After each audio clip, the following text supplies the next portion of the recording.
I had just brought the dessert to my mouth when the sound of sirens outside shattered the moment. I calmly watch everything unfold. 2 police cars have already surrounded the restaurant. He looked around. Besides an elderly couple sitting across, there were only 2 kids left by the bar. Knew right away. This operation was meant for me. I set down my utensils, pulled out some cash, and calmly placed both hands flat on the table.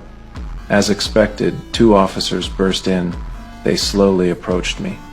I slowly stood up and calmly raised both my hands. It wasn't surrender.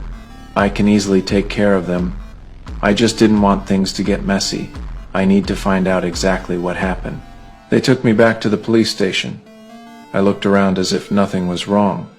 A female officer ordered me to walk over. She was going to register my information.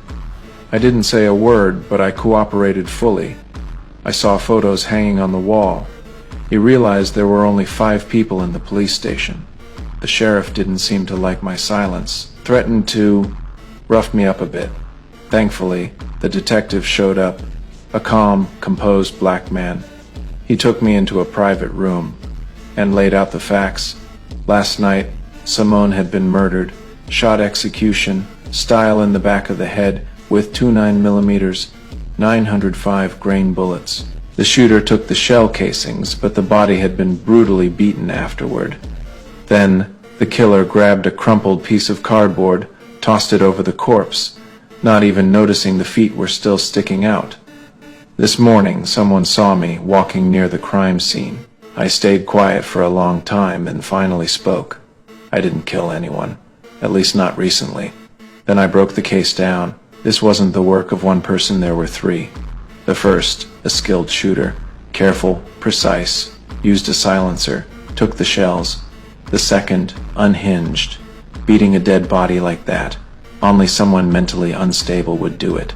The third, scared and sloppy, tried to hide the body, but left the damn feet sticking out. The detective agreed with my theory, but he still suspected why I had been at the scene. I told him the truth. I had just arrived by long-distance bus. He came to this town to pay respects to a blind blues singer I admired. All I had on me was a toothbrush, a French military medal, and $200. Sounded crazy, but it was the truth.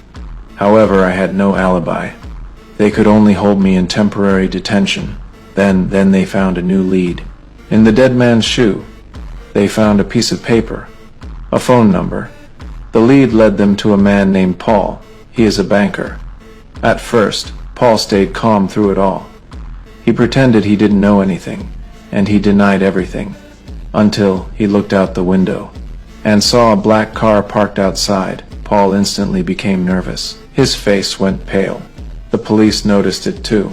Paul's eyes flickered, and his hands trembled. Before the detective could say a word, Paul suddenly confessed to all the crimes, didn't even wait for the female officer to finish reading him his rights. He was practically begging to be arrested. It was too convenient. The detective saw through it. The officer knew too. He was a fall guy. But if he wanted to take the blame, so be it, since they caught the suspect, so the police were ready to let me go. But then, I got a little difficult. No. Excuse me? Not until you let these zip ties come off. We both know I didn't kill anybody, and they're uncomfortable. He told the female officer to grab a knife. I stopped her right away. I got it.